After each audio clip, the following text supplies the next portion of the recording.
यो मूस पर सवार भोक कत जय छी ललना।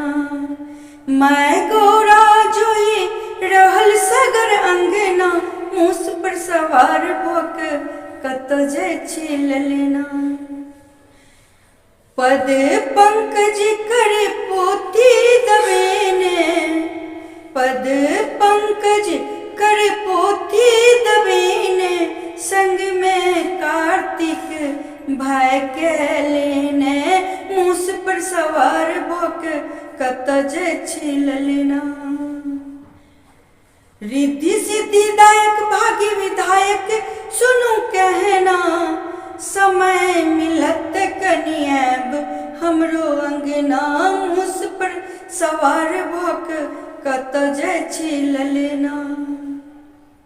अंगना अरपन अहिले